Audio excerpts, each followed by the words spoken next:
Una vez más, muy buenos días, muy buenas tardes, muy buenas noches, dependiendo cuándo vean este nuevo programa de nuestra serie La Mirada al Pacífico.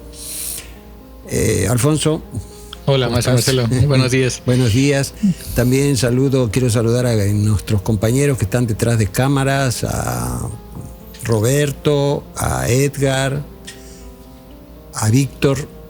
También a nuestras becarias como Ana. Por cierto, Ana López estuvo ayer aquí. Estuvimos platicando va a entrar a la maestría en la Universidad Autónoma de Guerrero. A Brenda también, y en fin, a todos nuestros amigos navegantes, ¿verdad?, con los que nos encontramos cada semana en este programa. Hoy vamos a tratar un tema que pues no estaba realmente previsto en la programación, sino que pasó un acontecimiento exactamente, y queremos dedicar este programa a la memoria de un navegante, todo un personaje muy controvertido en algunos casos, español, que vivió en México, falleció aquí en México, inclusive falleció aquí en Acapulco en el año 2020. Me estoy refiriendo a Vital Alzar. Sí, el capitán. Capitán Vital Alzar Ramírez, para mayor dato. ¿Por qué traemos esto a colación? Porque desgraciadamente, la imagen que aparece aquí al principio es la del naufragio, el hundimiento de un barco llamado la Marigalante. Una réplica a escala real que se construye en Alvarado, en Veracruz, en 1987. En 1980 empieza el proyecto, pero bueno. Y que es un proyecto que impulsa Vital. Bueno, él lo organiza, lo desarrolla todo, aquí en México, que consiste en hacer la réplica de este barco, que según Vital es el barco que se utilizó en los viajes de Colón. Aquí hay una cuestión un poco que hay que aclarar, porque en un principio se dijo que la Marigalante, porque es el nombre que recibe el barco, era el nombre de la nave que utilizó Colón en el segundo viaje de Europa hacia América. Sin embargo, después Vital mencionó que en realidad lo que él quería era regresar la Marigalante a Cantabria, a Santoña, que es donde se construyó este barco. Y este barco cambia de nombre y pasa a ser la Santa María de Colón del primer viaje. Entonces, bueno, hay una duda ahí acerca de cuál de las dos era el barco real, si el del segundo o del primer viaje. Pero bueno, lo cierto es que Vital se lanza a hacer este barco allá en Alvarado. Ya vamos a hablar de esto con más detalle. Pero también quiero mencionar aquí los antecedentes y por qué Vital hace esto. Sí, y también viene a colación que pues queda la coyuntura perfecta, ¿no? Ayer fue 12. Ah, claro. Sí, ¿no? El día de cuando llega Colón a América. Sí, y también que uno de los propósitos, ¿no?, de Vital al construir el navío, pues era regresar el navío a casa. Así es. No, él lo menciona. Sí. A Santoña, allá en Cantabria. Y es fantástico. De hecho, cualquier biografía que busquen, ¿no?, en internet, dicen... Bueno, ya nadie usa, creo, esos términos, ¿no? Pero lo describen como un aventurero español que dedicó su vida al mar y la naturaleza. Sí, bueno, y a otra cuestión más que yo quiero agregar, porque esto sí es importante, a la paz. Las misiones que emprendió Vital siempre estuvieron comprometidas con esta búsqueda de la paz, es decir, de difundir los valores de la humanidad. El hombre era un humanista en ese aspecto, ¿no? Se ganó en ese sentido el afecto de muchas personas porque, bueno, pues pelear por la paz no es una tarea sencilla, no todo el mundo está muy de acuerdo y menos ahora. Pero bueno, ahora, Vital no es solo famoso por este barco que construye, bueno, construyó más, pero sino porque, entre otras cosas, este hombre hace 3 viajes en balsa cruzando el Pacífico. En 3 ocasiones zarpa con una balsa hecha de troncos de madera balsa que se construye en Ecuador, zarpa de Guayaquil hacia Australia. O sea, la idea era probar, según Vital, que los habitantes de la Polinesia provenían de América, concretamente de América del Sur, y que habían llegado a la Polinesia, a las diferentes islas de la Polinesia, en balsas. Por cierto, en las balsas que se construían en la costa de Ecuador, norte de Perú, y que nosotros ya tenemos identificadas como las embarcaciones con las cuales los pueblos originarios de esta zona, en la época prehispánica, antes que llegara Colón y los europeos aquí, viajaron desde la costa de Ecuador hasta la costa occidental de México, al noroeste de México. Y si llegan a la costa, se habla de que las costas de tal vez de Jalisco o más arriba de Sinaloa, y esto está comprobado por una colección. Bueno, hay colecciones de piezas de metalistería, es decir, por ejemplo, cencerros de cobre, ¿no?, que hoy en día están en el Museo Regional de Guadalajara, allá en Jalisco, y se comprobó mediante estas piezas que la navegación de Ecuador a México había sido directa, sin escalas. ¿Por qué? Porque nunca se encontraron piezas de este tipo en el trayecto de Ecuador a México. Entonces la deducción es lógica. Estos se vinieron directo, sin escalas, por así decirlo. Entonces Vital asume esa idea, que por cierto hay que hablar de que tiene un antecedente. Es decir, Vital toma muy en cuenta lo que hace un navegante, bueno, un explorador muy connotado, Thor Heyerdahl. Este hombre, su fama proviene, bueno, también hace viajes, ahorita vamos a hablar de ello, pero hay una cosa muy importante en la historia de Heyerdahl, que es el primero que llega a la cima del Everest en los años 50, junto con un Sherpa, una persona de ahí. Son los dos primeros que llegan a la cima del Everest. Ahora, Heyerdahl también pensaba que los habitantes de Polinesia provenían de América, concretamente de América del Sur. Y por eso realiza un viaje, arma una balsa en el Perú y zarpa del Callao hacia la Polinesia, cruzando el Pacífico. Esto es en 1900, si mal no recuerdo, 1969. Realiza este viaje, y esa balsa es famosa porque tiene un nombre con el cual pasó a la historia, que se llama Kon-Tiki. Ajá, hay un libro y hay una película también, creo. Sí, por cierto, Heyerdahl escribe el libro, por cierto, aquí lo tenemos, de Kon-Tiki, ¿no? Es este que tenemos aquí, lo podemos ver ahí. Bueno, aquí vienen ilustraciones. Y no solo eso, este libro se publica en 1950, pero en el 51 Heyerdahl hace un documental con todo el material que obtuvo en el viaje, que por cierto, ese documental gana un Oscar al mejor documental en la edición del Oscar de 1951. Entonces, Vital tenía obviamente muy presente este antecedente, pero Heyerdahl no se queda ahí. En la biografía mencionaban que cuando estaba haciendo su servicio militar en Morocco, ¿no? En Marruecos, que lo leyó. Ah, sí, claro. Sí. Entonces podría, es bastante romántica la imagen, ¿no? Pero se podría tener como que esta perspectiva que está leyendo mirando hacia el desierto. Sí, claro. ¿No? Otro mar, pero en tierra, ¿no? Eso es una muy buena imagen, por cierto.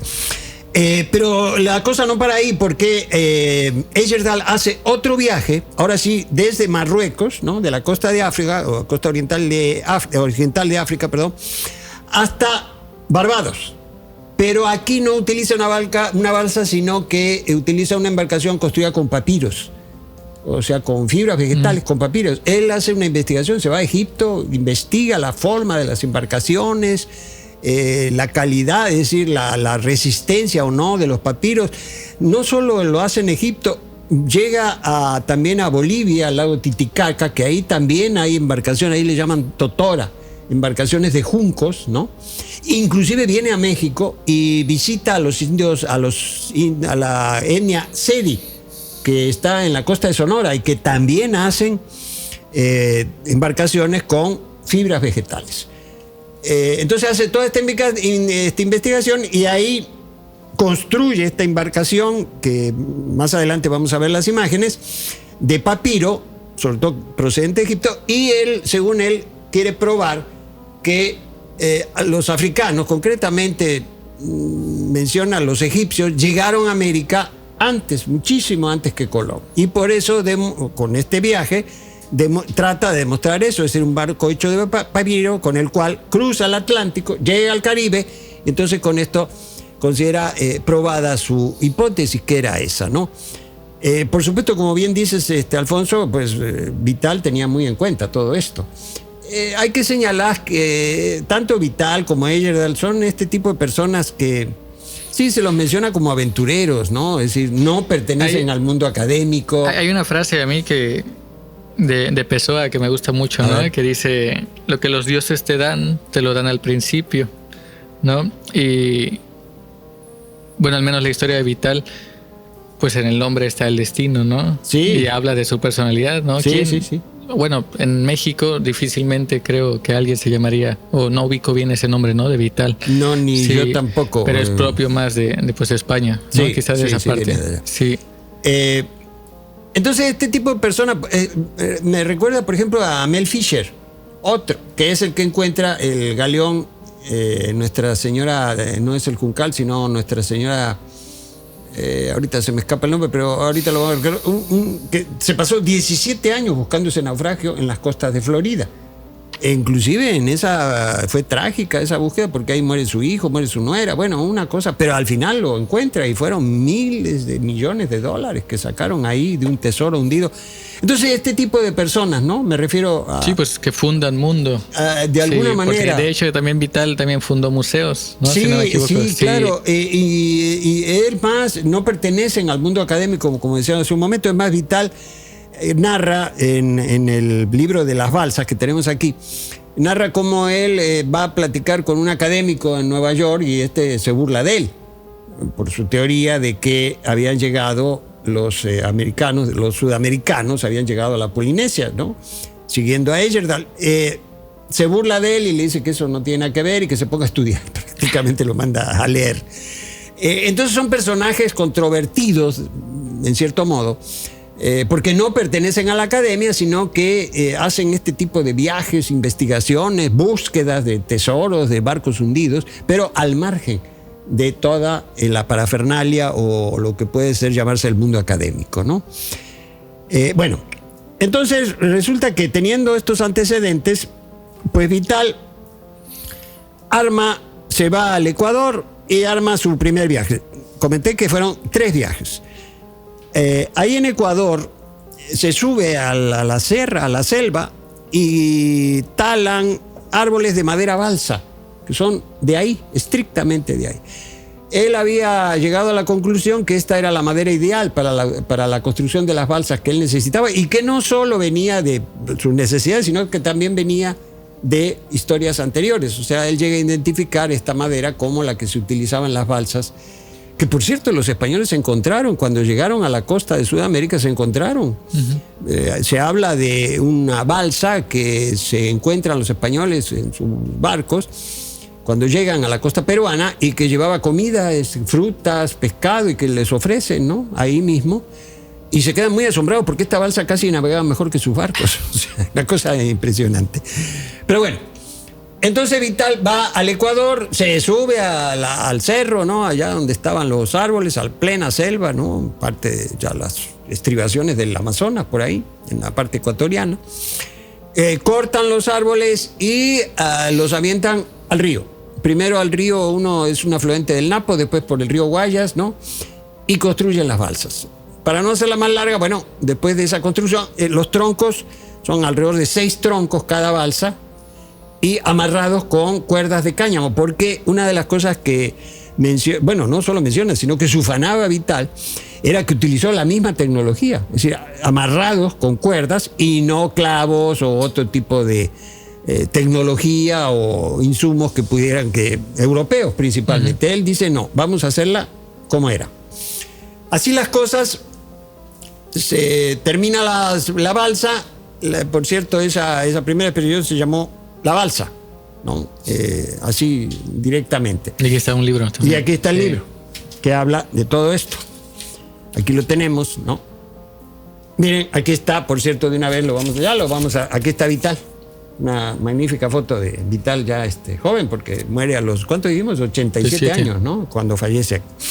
Bien, arrancan entonces de Guayaquil, por cierto, una salida un poco azarosa porque el Golfo de Guayaquil y el río Guayas son bastante complicados. Por cierto, ahí en el río Guayas se pegó en un puente el buque escuela de Brasil, que se les fue más o menos como el Cuauhtémoc. Nada más que se dio contra un pilar del puente, no la arriba, pero de lo mismo, ¿no? Entonces fue azarosa, tuvieron que salir a remolque con un remolcador pequeño que lo sacó a mar afuera, bastante a punto de hundirse porque estaba difícil ahí. Total que arrancan, salen, los dejan y ahí van. Agarran rumbo hacia el oeste, ¿no? A cruzar el Pacífico, aprovechando los vientos alisios que existen en las zonas ecuatoriales, principalmente tanto las ecuatoriales al sur del Ecuador como en el norte, los vientos alisios, que son vientos constantes, ¿no? Entonces, aprovechando esos vientos y las corrientes del Pacífico, ahí va. Pero las cosas empiezan a complicar porque resultó que no cortaron los árboles en la estación adecuada. Es decir, tendrían que haberlos cortados en épocas de seca, pero esto no, llegaron como venían, cortaron los árboles y resulta que eso provocó que los árboles, las balsas, se empezaron a impregnar de agua, empezaron a absorber agua por esta situación. Y bueno, ya andaban ahí a punto de hundirse, pasando a las Galápagos, tuvieron pues a punto de desaparecer, pero tuvieron mucha suerte porque en eso pasa un carguero alemán. Bueno, hay una versión que dice que era un carguero japonés, otro que era alemán, porque Vital era muy locuaz y a veces decía una cosa y se ponía a hablar y decía, pues no otra exactamente, pero bueno, los datos variaban, vamos a decirle así. Total que los rescatan y se los llevan. Bueno, es que la memoria es porosa. Sí. Y más de una persona como él, pero ya vamos a hablar de esto. Pero bueno, termina esto y Vital no se da por vencido y vuelve a la carga. Y organiza una nueva expedición desde Guayaquil para llegar el punto era llegar a Australia. Él decía que lo que quería hacer era la más larga navegación en balsa de toda la historia de la humanidad. Ecuador, Australia. Sin embargo, pues nuevamente problemas. Y total que llegan y encallan en una isla en la Polinesia, en el archipiélago de Tuamotu, allá en la Polinesia, y ahí queda. Ya no llegaron a Australia. Y bueno, los australianos pues se burlaron de él, porque dijeron que había llegado hasta ahí, pero había sido de casualidad, que eso no, su teoría no era, ¿no? Eso siempre fue su fantasma que lo estuvo persiguiendo. Hay que decir, ¿no?, también que el Pacífico es el mar, bueno, el océano más grande, ¿no?, de todo el mundo. Así es. Sí, y pues la hazaña de cruzarlo en balsa realmente no dimensionamos. O sea, difícilmente se puede dimensionar qué implica. Nosotros aquí conocemos muy bien el Pacífico, no porque sigamos navegantes, pero porque en primer lugar ese es el marco de referencia del Museo Naval, porque nos dedicamos a la historia marítima de la costa del Pacífico mexicano, ¿no? Entonces sabemos muy bien, por ejemplo, la ruta Acapulco-Manila, estamos hablando entre Acapulco y Manila alrededor de 8.600 millas náuticas, más o menos, ¿no? El recorrido de Vital. Total que se burlan de él y Vital promete regresar y demostrar que no fue una casualidad que ella haya llegado hasta donde llegó. Que volverá con toda una flotilla. Y vuelve a la carga otra vez, pero ya no con una balsa, sino con 3 balsas, con 12 tripulantes. Por cierto, las tripulaciones, en este caso, inclusive viajaron mexicanos ahí. Un mexicano, Mark Modena, ¿no? Europeos, canadienses, amigos de Vital, en fin, conocidos de mucho tiempo antes, marinos, gente experimentada en esto. A diferencia de, por ejemplo, el primer viaje en donde nada más lo hicieron 5. O sea, eran 4 noruegos y Vital, que fueron los que hicieron ese primer viaje. Bueno, ahora ya son 12, 3 balsas, y entonces el viaje lo denomina las balsas, ¿no? Porque eran las balsas, 3 balsas. Y ahora sí logra llegar. Según él, demostrar su hipótesis de que hubo una navegación en balsa que cruzó el Pacífico, ¿no? Y llegó a Polinesia, llegó a Australia, en fin, todo esto. Por supuesto, esto fue recibido con un gran júbilo. Fue una vez que cruzó el Pacífico, bueno, se olvidaron de todo lo que le habían dicho y bueno, apareció como un héroe, como un personaje que había logrado, por cierto, una hazaña nada sencilla, nada sencilla. Una vez le preguntamos a Vital, le preguntamos que fuimos varios, él dio una conferencia en la Ciudad de México, entonces fuimos para allá. Y se le preguntó, oye, Vital, ¿qué fue lo peor que te pasó cuando en tus viajes de balsa, no? Las tormentas, los tiburones y cosas de esas. Dice, no, dice, eso es las películas, eso no pasa real. Dice, lo peor que te puede pasar es 15 días sin viento. En la calma chicha. Así es. Sí. ¿Por qué? Porque se te empieza a acabar el agua, se te acaba la comida y no hay destino visible a la vista. Y ni modo que lo empieces a hacer con la mano porque no vas a llegar a ninguna parte. Dice, eso fue lo peor, la angustia que te provoca esa calma chicha, como bien dices, que estás en medio de la nada y sin posibilidad de salir de ahí, porque no hay manera de salir de ahí. Entonces eso fue una experiencia muy, muy difícil, pues. Pero bueno, concluyen estos 3 viajes. Vital obtiene reconocimiento pues prácticamente en todo el mundo, ¿no? En Australia, bueno, en Europa, por supuesto. En México no tanto, pero sí en Europa. En Estados Unidos ni se enteraron de esto porque ellos andan en otra cosa. Pero lo cierto es que Vital decide, ahora sí, iniciar un proyecto aquí en México, que es el de la construcción de este barco que hemos mencionado y que se acaba de hundir en Vallarta. En Puerto Vallarta. Una triste. Tanto las historias de corsarios o piratas como de naufragios son historias que no se llaman mucho la atención en el caso del mar. O sea, todo el mundo, por ejemplo, los niños cuando vienen aquí todos preguntan, ¿y el barco pirata? Y los barcos hundidos y todo este tipo de cosas. Aunque, bueno, son experiencias pues no muy agradables, ¿no? Porque se te hunda tu barco en medio de la nada. No, es todo un proyecto de vida. Sí, ¿no? Sí, por supuesto. Entonces, él decide construir este barco que ya hemos mencionado. Fue una réplica. Me cuesta hablar en pasado de ese barco, fíjate. Iba a decir, que es una réplica de la María Galante, cuyos mencioné ya hace un momento, de que aparece como la segunda nave, la nave de Colón en el segundo viaje, a América, o bien que era la original Santa María. Lo cierto es que él inicia la construcción del barco y en Alvarado, en Veracruz. Hay que señalar que Alvarado, en Veracruz, ya tiene una larga tradición de construcción naval en madera. Para toda la navegación de toda la zona fluvial de Veracruz, ¿no? Que es muy importante.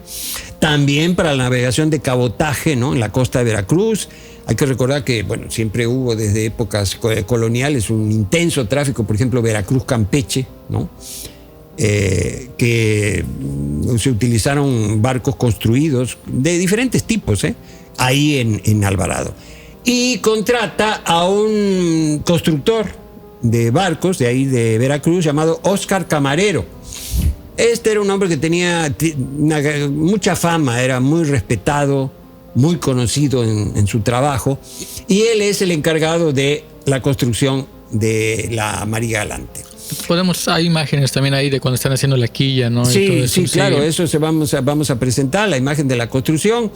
La construcción fue bastante azarosa, porque el proyecto empieza en 1980, pero comienza la construcción y, como siempre en estos casos, pues de repente se quedan sin dinero y a ver cómo le hacemos. Él recibió apoyo de empresarios, por ejemplo, un empresario de Veracruz que fue el que le donó prácticamente toda la clavazón y piezas de metal que se usaron en el barco. Ahí también que los planos, ¿no? Se los dio el Museo Naval de Madrid. Sí, ahí con los planos ahorita vamos a hablar de eso. Pero bueno, recibe este apoyo. Lo cierto es que se quedan sin dinero y Vital, como era un hombre, muy vital, era un hombre con una capacidad de convencimiento realmente fuera de serie.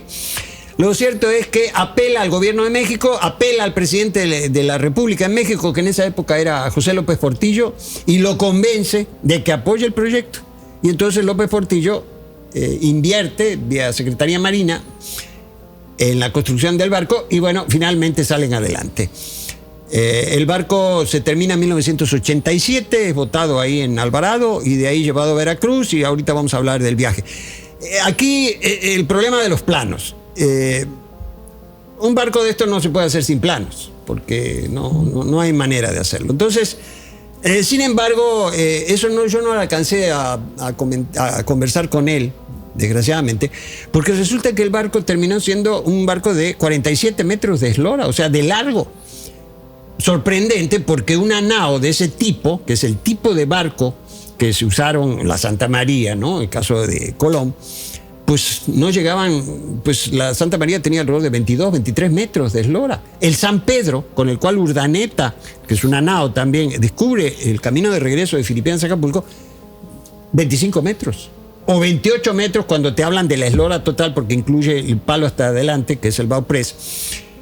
Y entonces yo particularmente no me explico por qué llegan a esa dimensión. Yo pienso que en realidad no era el plano de una nao, sino que era de un galeón. Que los galeones sí podían llegar a esa envergadura. Bueno, lo cierto es que con plano trabajan mucho, cuenta la odisea para conseguir la madera, cortan madera en Chiapas. Vital se negó a utilizar cedro, que se usaba, ¿no? El cedro mexicano que se usaba en la construcción naval en México y también en España, el cedro europeo, porque no quería usar cedro porque dice que no, el cedro era bueno para los muebles, pero no para los barcos. Entonces, bueno, usó diferentes maderas de aquí, usó el pucté, que es una madera muy fuerte, usó salam. Todas estas maderas vienen principalmente del sureste, de la zona de Chiapas, Tabasco, Palenque, cerca de Palenque, ahí en Campeche, en fin, son maderas de México. Ahí cuenta cómo, inclusive en época de lluvia, se tenían que meter en la selva, en el monte, para sacar los árboles, en fin, toda una odisea que da mucho gusto leer. Bueno, lo cierto es que logran concluir el barco con el apoyo del gobierno de México y zarpan en septiembre de 1987 de Veracruz hacia España. La idea era llegar a España y regresarle el barco a su lugar, según Vital, natal, en Santoña, un puerto de Calabria. ¿Cómo se llama? De Cantabria, Calabria es en Italia, perdón, de Cantabria. Y bueno, sí llega, inclusive Vital convenció con su enorme capacidad persuasiva, convenció al rey, a Juan Carlos, sí, para que cuando el barco llegara a España, el rey estuviera al timón, llegara al timón con eso. Pero bueno, no se pudo eso porque, bueno, como deben saber ustedes, la navegación a vela es azarosa, ¿no? Te quedas sin viento y en lugar de llegar hoy, llega 2 días, 3 días después. Entonces pasó esto y resultó que el rey tenía cuestiones de Estado, ocupación, y ya no se pudo lograr esto. Sin embargo, es muy bien recibido en España y están ahí un tiempo, pero vuelta a quedarse sin dinero. Y otra vez Vital consigue fondos del gobierno español y arrancan otra vez y traen el barco de regreso a América. Llegan a Panamá, van a Guayaquil a un evento sobre el cacao, ¿no? Ahí también que era el 500 aniversario, ¿no? De la llegada de Colón, cuando llegó a España. Sí. El quinto centenario. Ajá. Sí, qué bueno que lo recuerdas porque se aprovechó eso en 1992, ahí estuvo este barco, bueno, y Vital ahí. Entonces regresan a Guayaquil, de Guayaquil vienen a México y de aquí de Acapulco, zarpan hacia Japón. Vital con la idea de reproducir los viajes de la nao de China, del galeón de Manila. Claro que no eran a Japón, sino a Filipinas, pero bueno, más o menos, ¿no? Por ahí andaba. Él, la historia, bueno, le interpretaba un poco a veces de una manera un tanto peculiar, podría decirse así.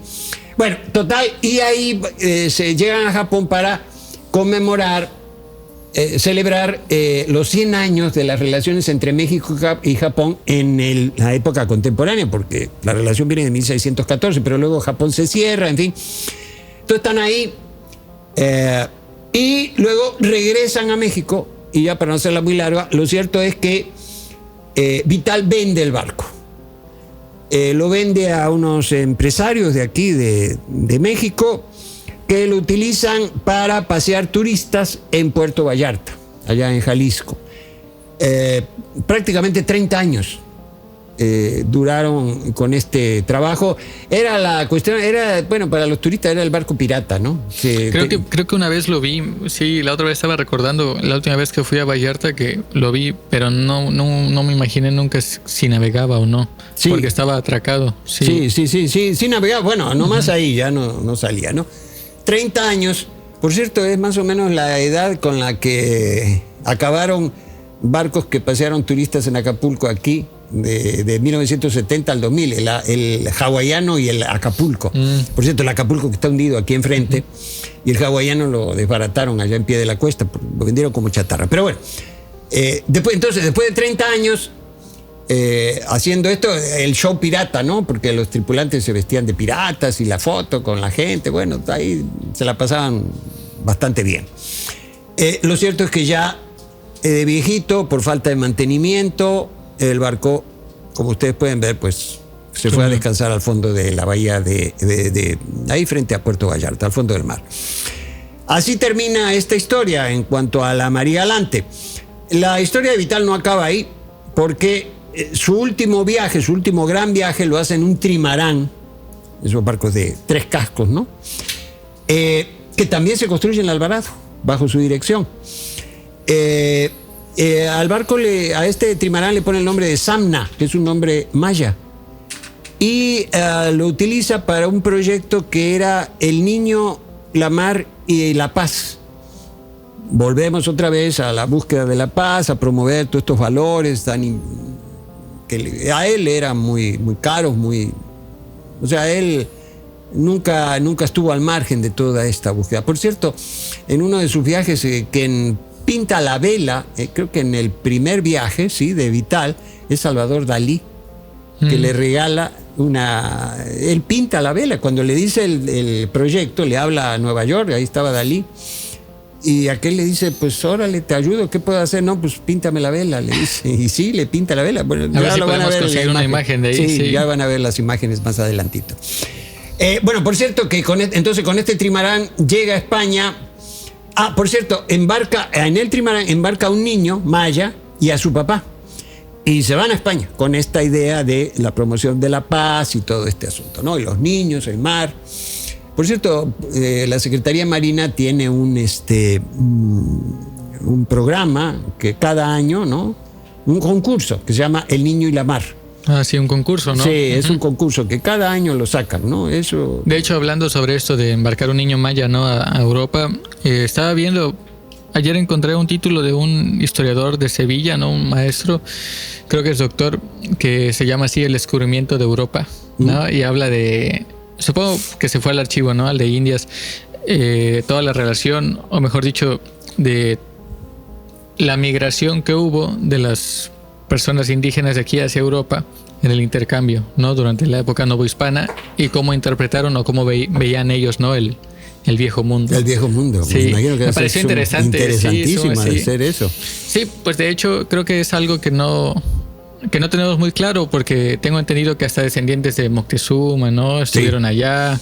Sí, yo tengo conocimiento de ese tema, un poquito, ¿no? Y mucho, que como eran de la nobleza y todo, tenían un trato como que preferencial. Así es. Sí. Hay estatuas, de hecho, también. No, es innegable. Vamos, más allá de los abusos cometidos, ¿no? Y el genocidio, las relaciones y el intercambio cultural que se tiene, pues, con España y México, ¿no? Sobre todo, pues es inimaginable, ¿no? Desde la colonia hasta el cardenismo, ¿no? Sí. No, hermano, en Alcalá de Henares le tienen su estatua, ¿no? Al Tata. ¿A Cárdenas? Sí, a mí me da mucho gusto. Sí, le tienen su estatua ahí en agradecimiento por recibir a los refugiados. A los refugiados de la guerra civil. Sí, claro.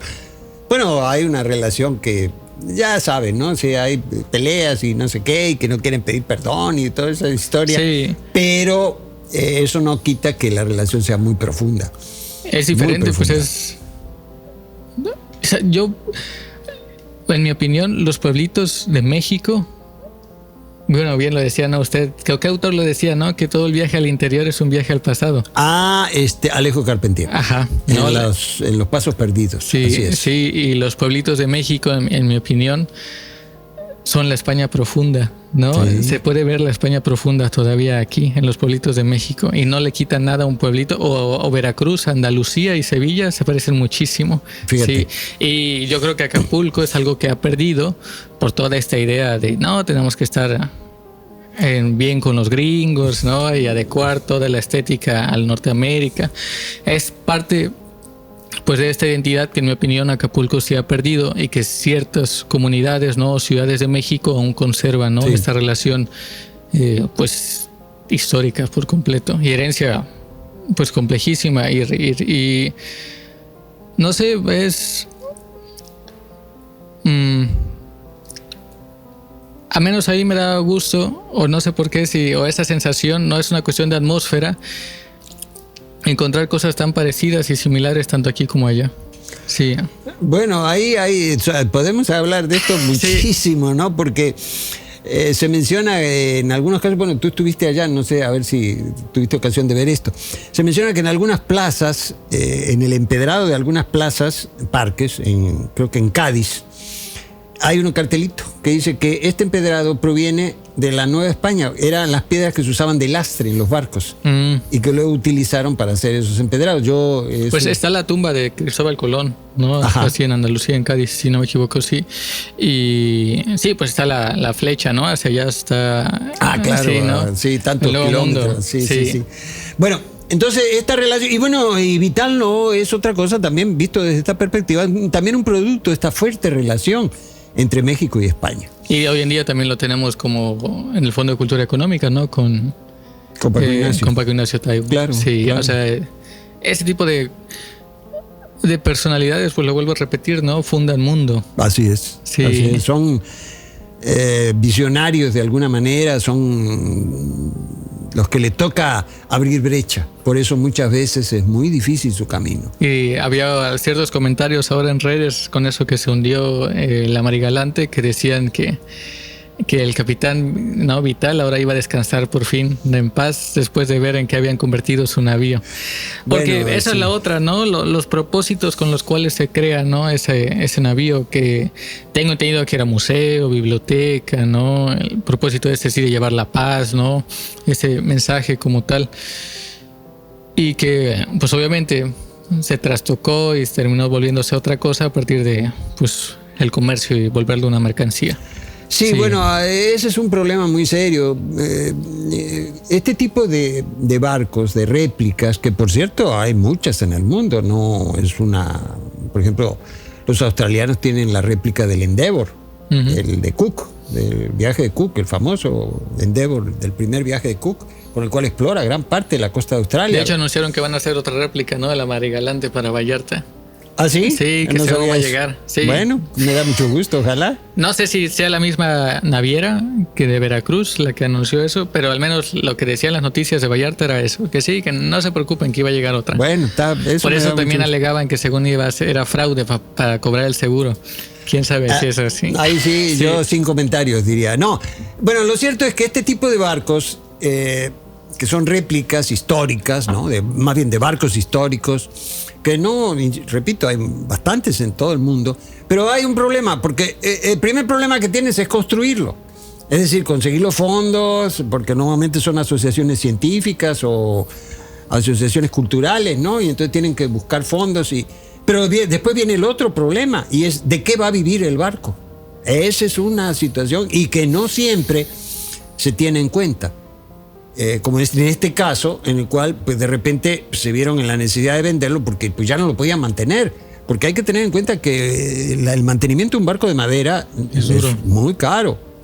Tienes que sacarlo del mar, a calafatearlo, repararlo, en fin, tiene mucho trabajo, mucha inversión. Entonces se necesita una fuente de ingresos, pues para poder solventar los gastos de la tripulación, el pago de tripulantes, comida, todo esto.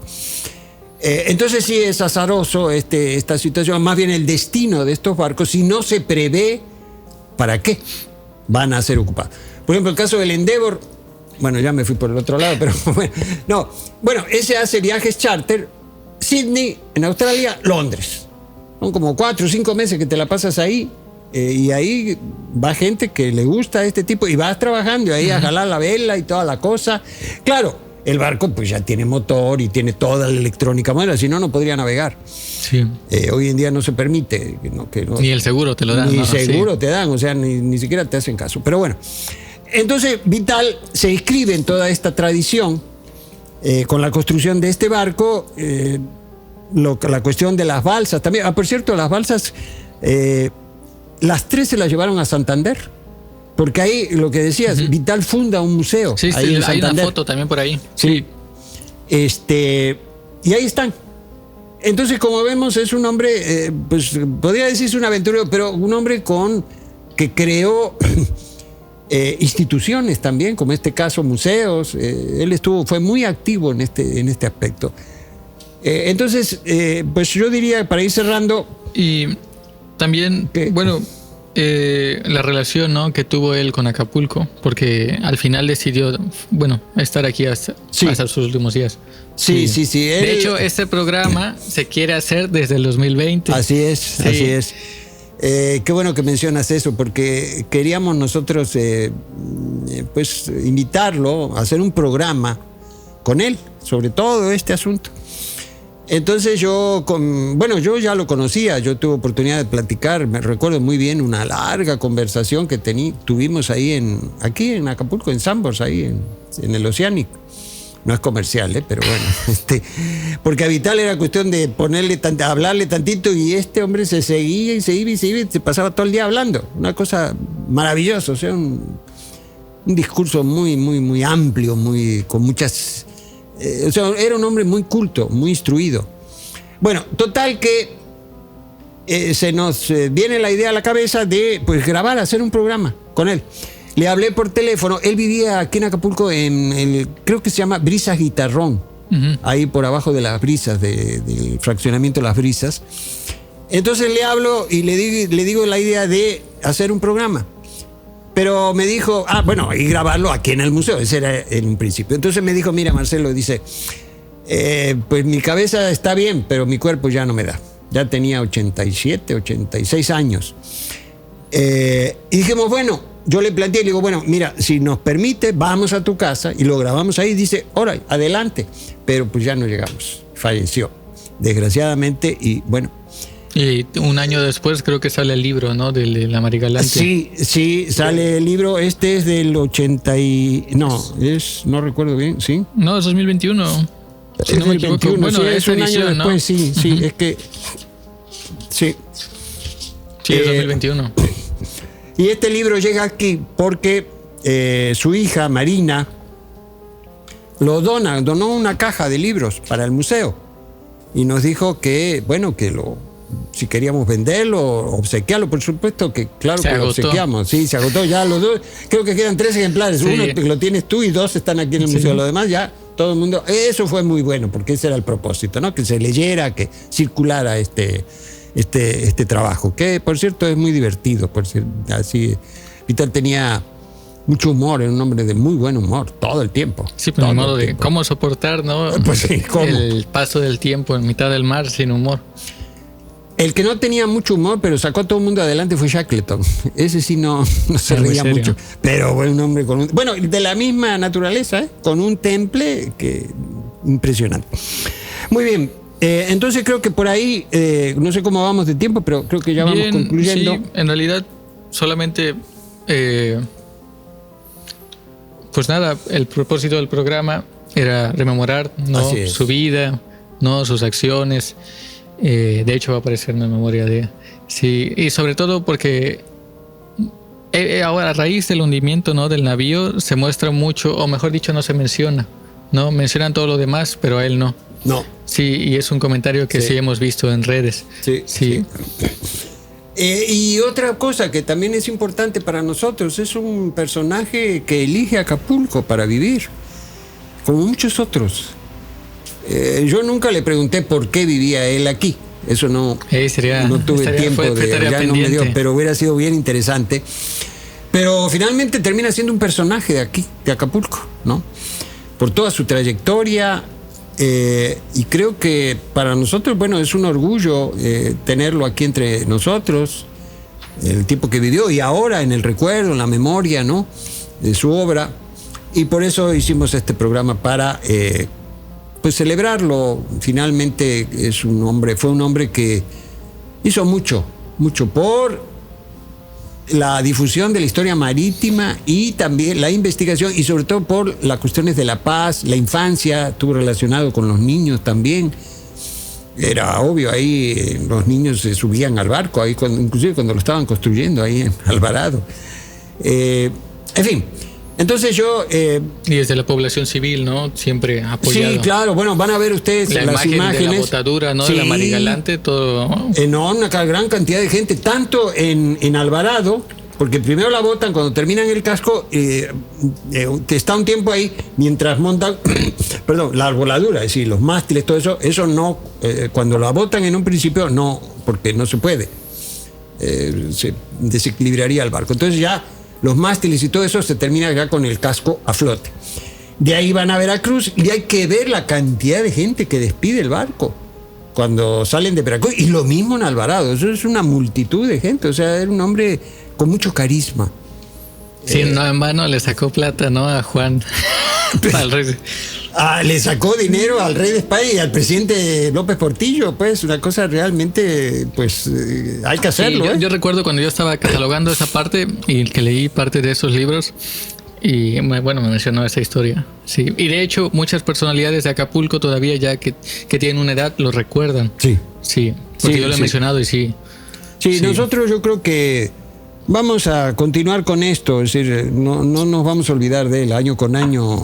Hay mucha tela de donde cortar de esto, sobre este asunto. Por ejemplo, esto está relacionado también con el caso de la navegación prehispánica.